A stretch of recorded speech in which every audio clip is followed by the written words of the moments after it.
Hello, hello, hello. Welcome back. I haven't done one of these in ages as well, so it's going to be a bit rusty, but you guys already know what it's going to be. It's similar to what I did with these sunset ones, where not an exhaustive list. I think there's still a lot of analysis that I could be doing on this, on the new maps summit, but I haven't quite gotten around to doing it, right? Like, I think there's a lot of stuff that's still to be explored in this. I don't know what the Sentinel changes for this map are going to look like, nor do I have an understanding of what that 50-second cooldown is going to be. I have some theory behind it, but I'm not too sold on any of it yet. I do want to play the game a bit more, get some insights on from a lot of people and maybe some coaches first before I really dive into what I think is probably going to be the strongest meta of it. But I've been almost 3 for 3 on it. I think my sunset first impressions were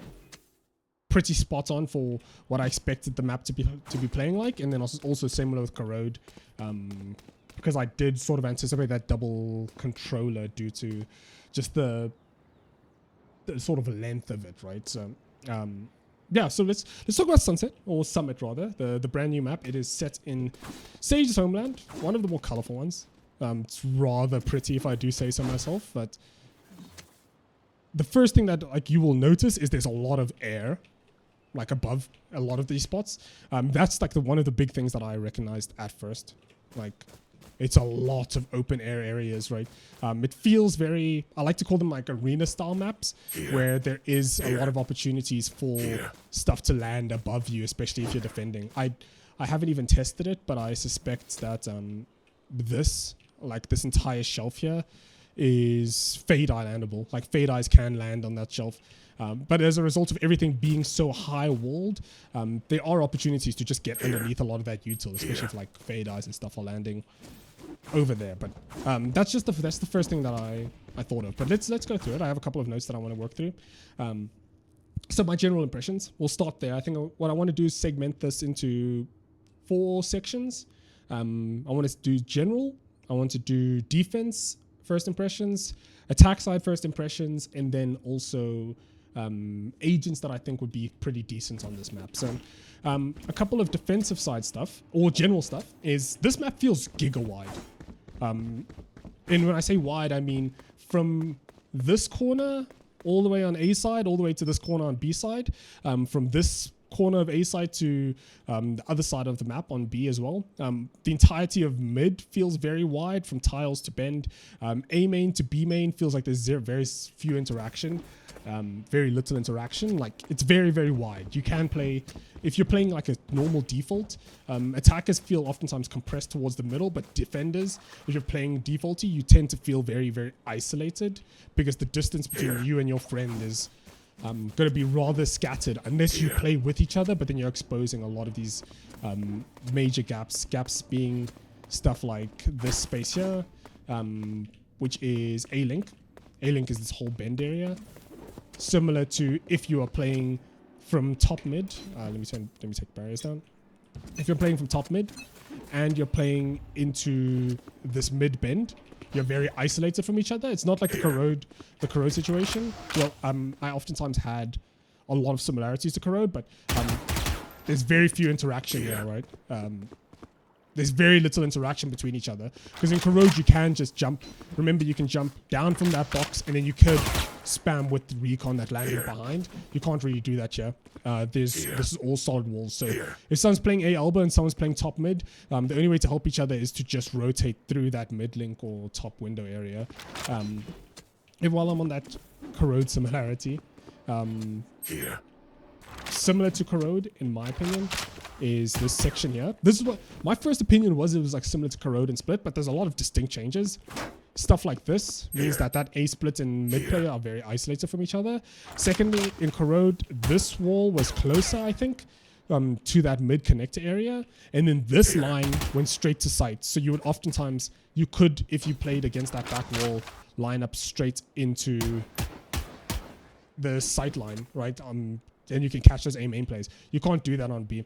Further, on Corrode, when you jumped up onto that box, you jumped up and you had a 50-50 on either side about where you want to swing. This side, you have to jump up on that right side. looking left or looking right. So if any defenders are holding for that jump up, probably going to be here. Holding for that guy, because this A guy is blind. This A guy can see into this spot, but he will have to swing all the way into mid to try and catch this guy. But that's besides the point. We're talking about it being flat as well. This and this, I suspect, are similar heights. For example, that headshot height and the headshot height from this angle here feel very, very similar. Like it does, obviously there is some kind of elevation. This is what, a 5-meter drop. But it does climb up, like it does make up the difference as you get further and further in mid, and distance sort of mitigates that elevation issue. There are some pieces of verticality, like up here. There's a lot of rat corners, like these hard 90s. There's one over here as well. I think there's one.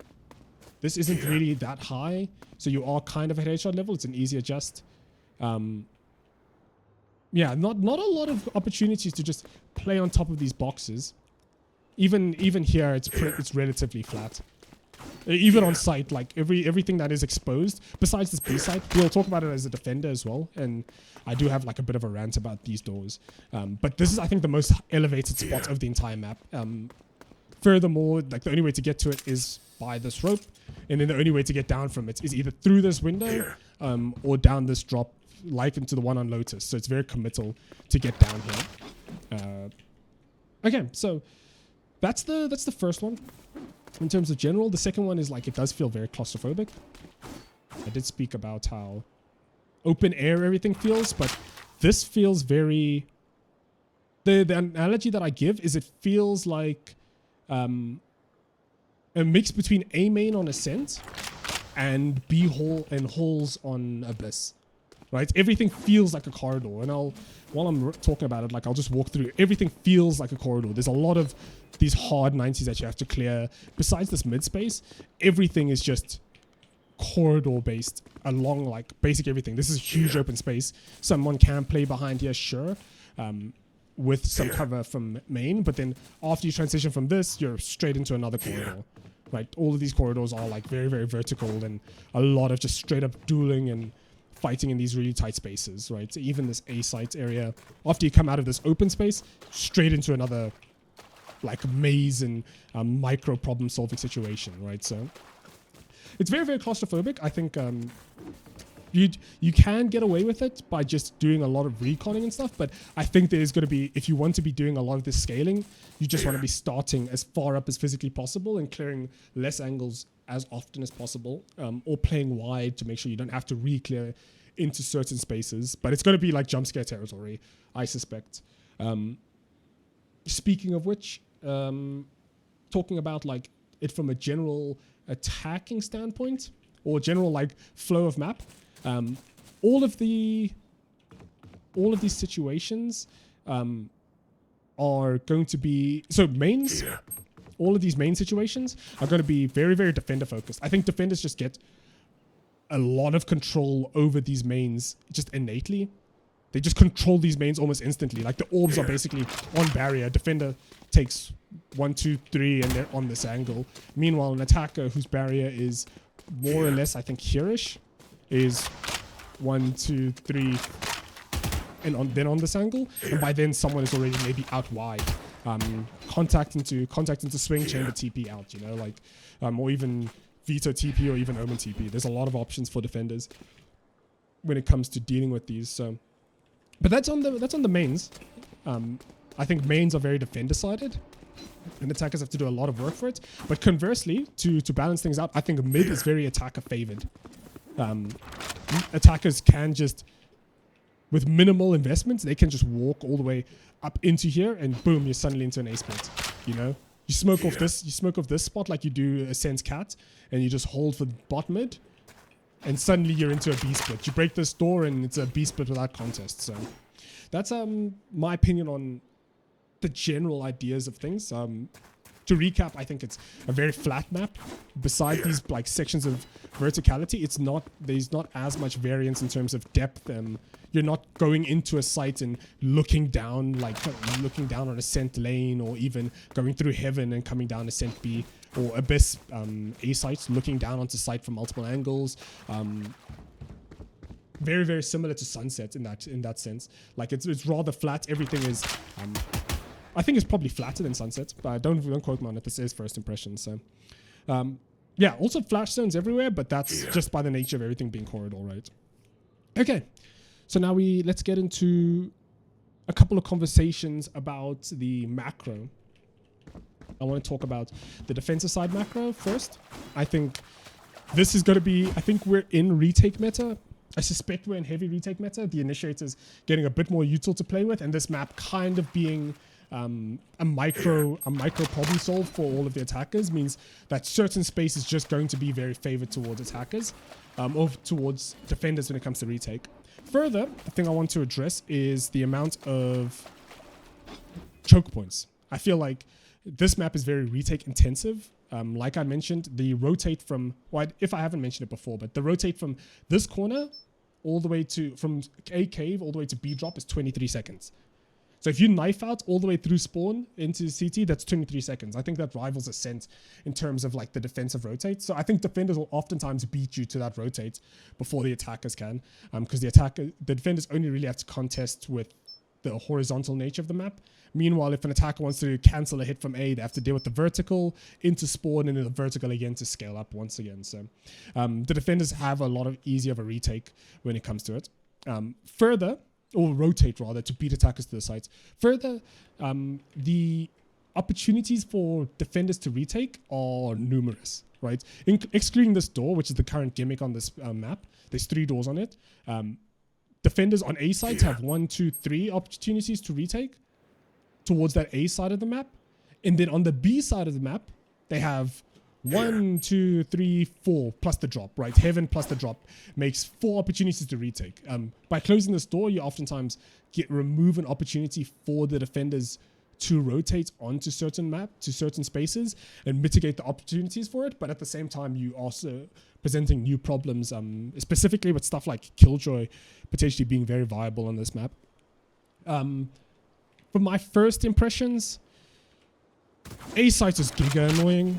A site is very frustrating. Like I mentioned, you can test into bend to hold some of this mid space. You kind of leave A open and very isolated, and then you're 1, 2, 3 seconds away from taking your first duel coming into A. They smoke this off, they smoke CT off, they break that door, and you kind of just have to wait here paranoid that you're going to get walked up on because mid is very attacker favored.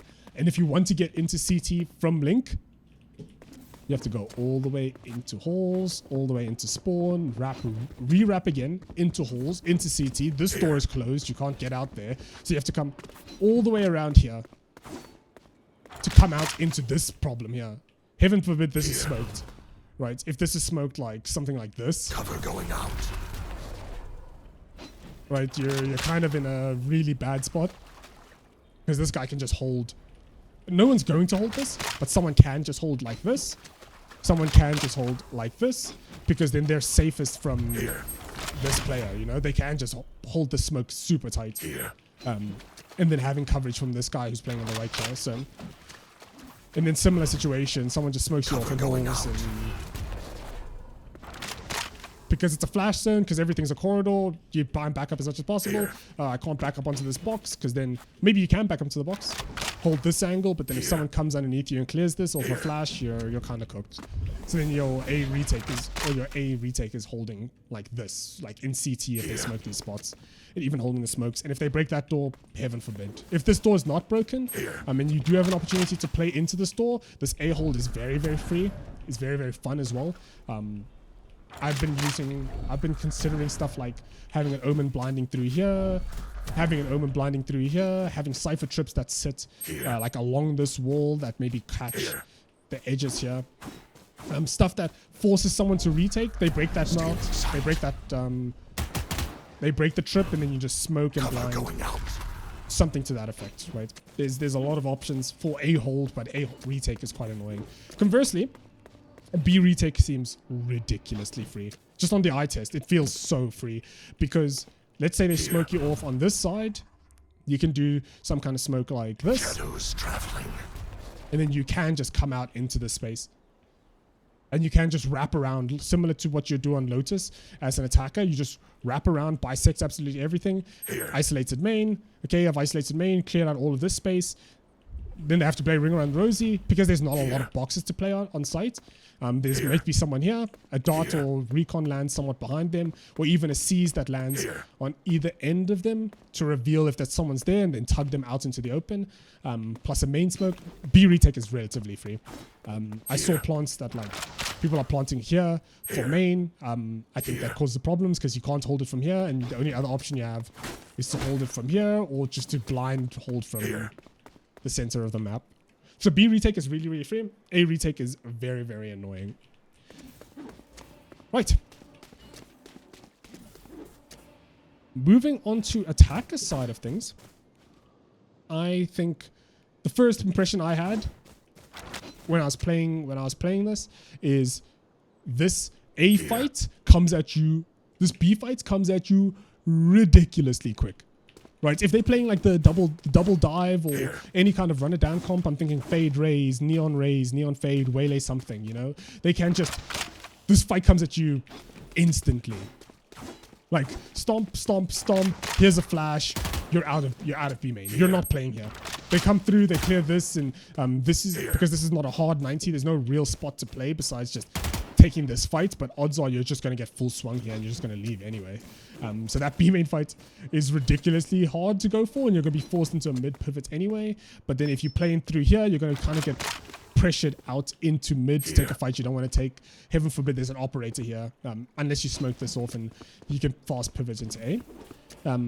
Oftentimes defaulting would start towards A side of the map, because you can, even though that B fight comes at you quick, this A main fight, you can get into this angle relatively without problem. I think the barrier is here. I think the barrier is somewhere here.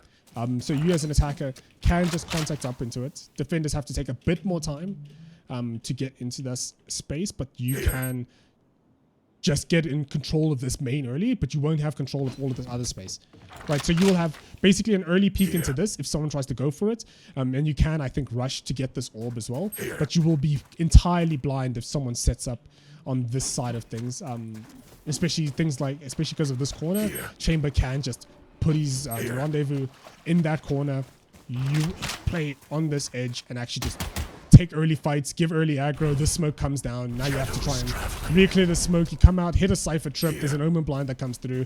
It's a bit of a nightmare for attackers. I think A is very, very rough as a general hit, but a very easy default. Yeah, especially if you're matched up versus a Senti. That was the notes I had. Like if you're matched up against any kind of hard anchor sentinel like Cypher or even Chamber, Vice, for example, is going to be a bit of a problem. I think the A post plant is very B abyss. The minute you get out of this choke, the minute you get out of here, it's very good. I think you can play like a very abyss style defense where you can have someone playing this corner, contesting this lane as well, like blinding through and activating people on this side. He can play to break a lot of the recon. He can play chicken for a lot of these guys that are playing over here. If the smoke comes down, you can throw another smoke to give yourself some more room. Obviously, this is going to make it that the attackers can just funnel into CT, but because of how narrow this choke is, if they decide to fight into CT, stomp, water, and you can just go. Right, there is water here, so you can oftentimes tell if someone is running into this spot. There is no real walking onto it. So you as a defender or as an attacker in a post-spawn situation will recognize that rather quickly. I think as an attacker, in terms of options, A main is the easiest default. The easiest play, I think, is some kind of B splits, like I mentioned. Dropping the smoke here, having someone spot your smoke, holding top mid, breaking this door, and then going into a fast B split, having someone smoke this area as well. Because of the flat nature of it, you can just TP across or blind this, like this zone here, to get across. And then you just have to deal with all of the site players, but then at the same time, you're dealing with your B main players can come out, isolate anyone who's playing here, kill anyone who's playing here. This is a 45 opposed to a 90, so then they will be aware of it. Obviously, there are risks associated with things, but a B split, I feel like, is the simplest play. but the hardest retake, because like I mentioned, in the defensive section of things, it is the most free site to retake. Additionally, I'm not sure where I'd want to plant. There is more coverage on this B side of the map. I think this is one of the safest plants, like playing towards this area, especially when that door gets closed. But you have to be aware of these two spots. So arguably it's probably going to be here. Like planting in this spot does give you eyes into B main. But you do need to protect this plant somewhat. And there's not a lot of room on site to be protecting this plant. Even this is Omega angle disadvantaged. To anybody swinging out CT. So it's gonna be an interesting one. I think it's one of the more fun maps. I genuinely believe it's one of the more fun maps. I'm very, very fond of it. I am also very fond of maps like Abyss, like the Sunset, like the Split, and even the Corrode. And I think this is sort of the love child of Abyss and Ascent in many, many ways.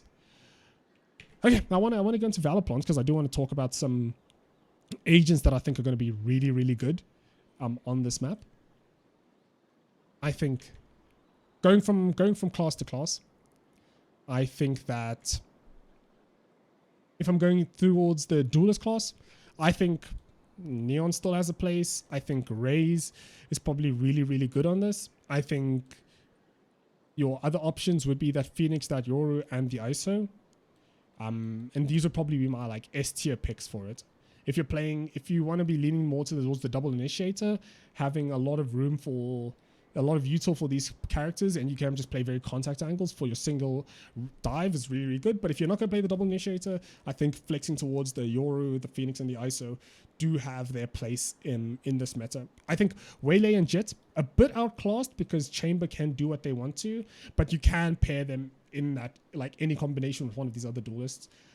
Double dive doesn't feel as important to me as just having enough flash util or just brawl util to dissect site for the post plant, because I think these guys will get you to post plant the most consistently, and these guys will win you post plant most consistently with their brawling util, especially because Yoru Flash, Phoenix Flash, and ISO Bubble.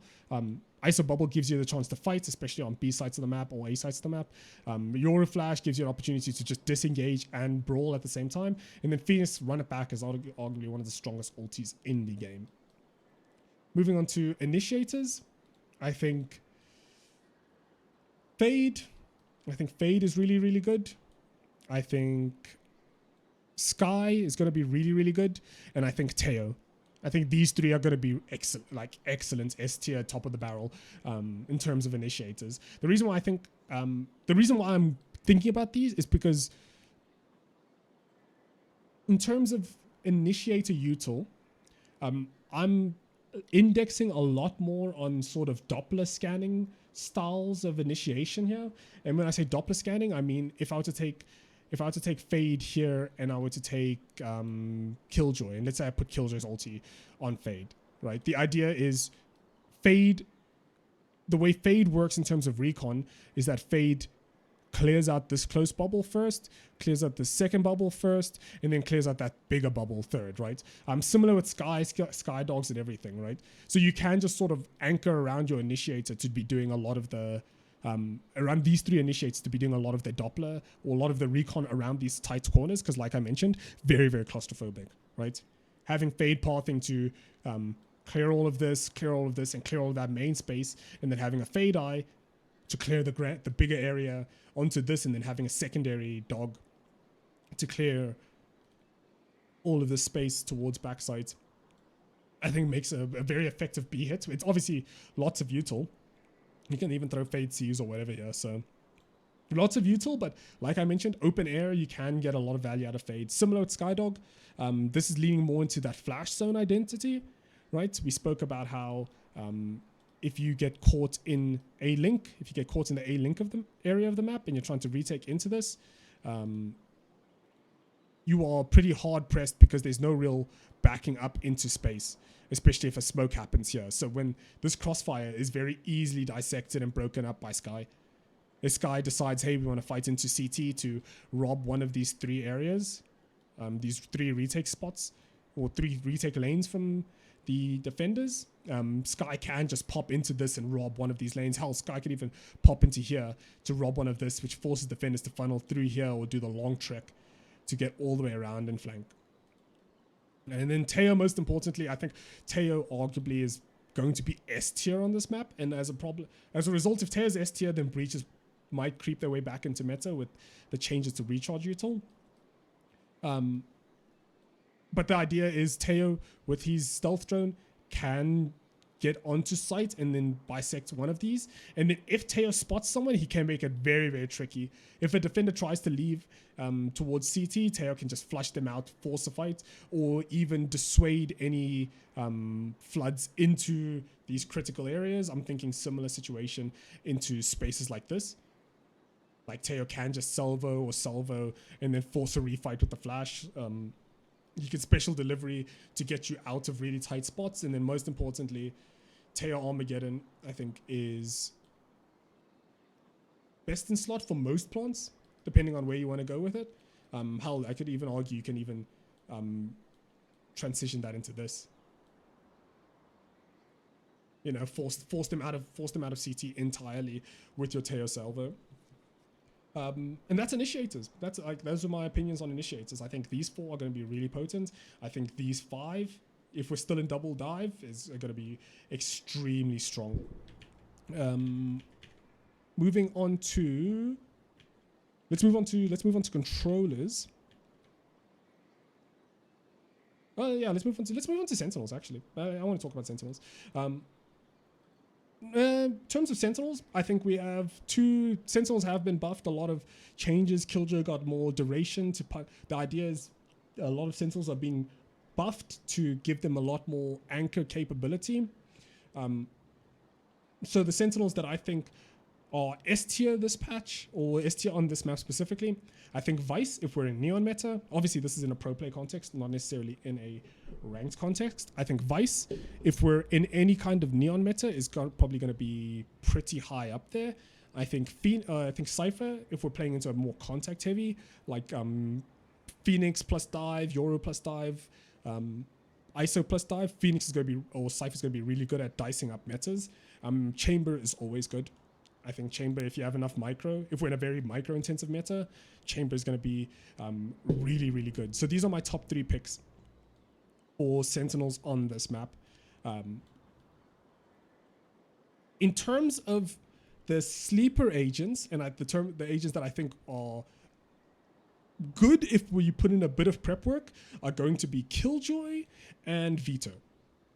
I genuinely believe that Killjoy and Vito on this map are insanely broken, right? I think Killjoy, if you play Killjoy similar to the way you'd play standard Ascent style, if you had to treat the entirety of B-site as like Ascent, B-site, or let me turn barriers on. So, I'm not logged in, whatever. If you were to treat it like this, and then you have a Killjoy alarm bot to spot your B or to spot your mid, and then you have a turret set up to watch any B main contact, then you can just enable Killjoy to play solo B-site anchor, can play from various spots, can play from very many spots. Heaven can play from back elbow, can play from even CT. Spotting this like very shallow angle, you can do anything towards mid, and then you ante up your team to play towards the opposite side of the map. You're going to find a lot of value, and most importantly, Killjoy I think has arguably the strongest ultis on this map regarding the way that you can implement the doors, right? So if this door gets closed, if Killjoy can get all the way up here and just plonk an ulti up here, that's the entirety of A side clear. Or even more so, if this door gets closed and Killjoy manages to wean their way up to here, you can just drop an ulti here and force them into playing off-site. Keep in mind, I said that for attackers, you want to be playing on-site as much as physically possible. But if Killjoy exists, like, she's going to flush you out of a lot of these spots. And because these doors are not breakable, these doors are indestructible. It's not like Ascent doors where they do break and they can shatter. These doors won't break. So the minute you close that door, you're kind of anteing into the fact that Killjoy's not going to ult. So That being said, when Killjoy is meta, when Killjoy is viable, we might end up with all Descent interactions, like picking that the Sova, the Breach, and potentially the Teo, just to deal with the fact that Killjoy is really strong. But if they aren't if Killjoy doesn't get picked, then it's a different story. In regards to Veto, I think Veto is going to be ridiculously potent in terms of the rotations. Veto, I think, with the crosscut being 30 meters in terms of radius, gives a lot of interesting opportunities for stuff like playing like this potentially. I'll put this for here for now. Veto playing in this close corner, holding this. You could even move this over. Hell, you could even put this crosscut top sight, hold B main, hear noise, TP up here. You hear A main noise, you TP up here. You rotate through spawn, tag in, and you get antied into a retake already or something, you know. His evolution, especially if stuff like the Killjoy is going to be super strong, a really good anti-meta or secondary meta pick. His Interceptor, because there's a lot of hard 90s and verticality, you can play stuff like this, and you can put your crosscut maybe in top elbow, leaning towards his A side, because remember, this is a 50 that favors the B angle opposed to any kind of A shenanigans. You can put your TP towards here, and you get like a ridiculously fast TP or rotation into trophy after clearing through mid. So Veto, I think, is going to be ridiculously strong on this map. Those are my picks for Sentinels. Killjoy and Veto, I think, are very anti-meta, off-meta, secondary layers of meta. Layer innovation, potentially. And obviously, especially in competitive play, Viper is always going to be a factor. With the nature of it being quite the claustrophobic map, I do fear stuff like this is going to be super strong. Even dissecting a lot of this front side space, giving you free plants, dissecting a lot of this side space, giving you most of sites except for Heaven, but you can just shut down Heaven entirely by breaking down this door. So Viper as a Sentinel pick is pretty viable. You can also give yourself other options, like you can... we spoke about the wall, the smoke that you can throw from CT to dissect things. You can throw maybe potentially some explorations like this. You know, give the defenders an opportunity to just flood past this smoke and onto that A side fight as soon as possible to route out, admittedly, these two weak spots. So potentially consideration for Viper in that Sentinel slot as that second controller, but I'm not really indexing into secondary controllers as much. But yeah, to finish things off, let's get into controller picks. I think Brim is going to be disqualified from mid entirely because we don't really have a mid. Corrode is was seeing some innovations into Mr. Brimothy himself, playing him more aggressively, playing for very fast plants and very strong post plants into main.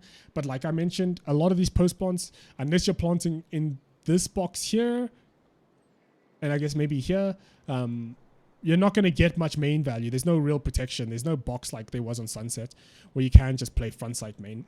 Conversely, you're going to be needing a lot of Sentinels or a lot of controllers that can just dice up a lot of space. So if we're looking at things that can dice up space, especially these wide open areas onto these side takes, Astra, by virtue of Cosmic Divide alone, I think is going to be super viable. Going to be leaning more into attack side or defensive side pick, because I don't think she would deal with the attack side aggro or the defensive side aggro as well, but she can deal with a lot of attack side aggro quite effectively. I think Omen is always going to be best in slots, give you access to, even though there's limited verticality, there is a lot of there is sections where Omen TP can just bypass a lot of these lanes. I'm thinking Shrouded Steps from here to here, for example, or even just getting past these really dangerous angles, getting from below where Trophy is and then TPing up to into Heaven, so you can actually stage a two-stage retake with one of your defenders, you know? You can swing in, or you can have three of people rotating off of A. You have your two people going through. Omen TP's Heaven, looks towards sight straight, and then these guys dissect this early fights, right? So there's an opportunity for Omen. Potentially, I think he's going to stay meta for a really long time. I can't think of a world in which he's not meta. Obviously, I mentioned Viper as a secondary element to one of these controllers. But the most important thing is, I think, Harbor is really, really good on this map. I unironically think Harbor is, if you can play the Harbor, I think you lack some of the smokes that, like there's individual pieces of util, but the effectiveness and the efficacy of that pieces of util is really, really good, right? Harbor acting as that second initiator more often than not can be really, really good. And I don't know if you guys have been around for long enough. I don't think it will happen, but I wouldn't be surprised if we saw some of this coming back into Resurgence. Playing that heavy solo Sky as the patch fix for all things. Having that double controller in Harbor and Viper. Viper dices up one side of the map. Harbor is very free flow and freestyle with the other side of the map. And then Sky acting as the ability to... Sky acting as the threat for all of these smokes, right? You're not going to... There's no world... Unless you're absolutely cooked, in which you see a smoke like this, for example, and you are going to stand there while there's a Sky that exists. Or you see a smoke like this, for example, to flood out onto site and from the defenders, and you're going to hold the smoke when Sky exists, you know? So I think that there's a world. I don't think double control of Sky is out of the realm of possibility. I think she's just a bit underpowered right now, but I think Harbor is definitely up there, and Viper not in ranked, but in competitive play, if you have the prep work to add a secondary controller just to make your spills into sight a bit easier. I think that's the big thing. A lot of the play styling of this map is going to be just dicing up a lot of, not dicing up this, not dicing up A main, not dicing up B main, not dicing up mid. It's going to be just dice. How do you partition this huge chunk, this huge problem? Which is a very open site. That's going to be what the controller problem for this game is going to be. And when you have a lot of controllers that are effective at it, Flash has come into play very, very effectively as well. And I don't suspect there's going to be a lot of spam, but I think with the initiators mentioned before, I think you potentially are going to find things to be pretty oppressive if you're trying to go for site holds. So yeah, those are my first impressions. I'm going to post this online and see how you guys feel about it. Let me know in the comments if you have any opinions further on it. But yeah, thanks for listening. Thanks for showing it. Hopefully I'm correct on this one as well. I think I was rather on the ball about how Sunset was going to be played. So let's see if I'm on the ball about this one at least before we see some pro innovations on this. But it's going to be a while until we see pro play. Lots of EWC and ENC in between us and the next stage of Valorant. So, but yeah, thanks once again, guys. Appreciate you watching, appreciate the view, and I'll see you guys later. Bye.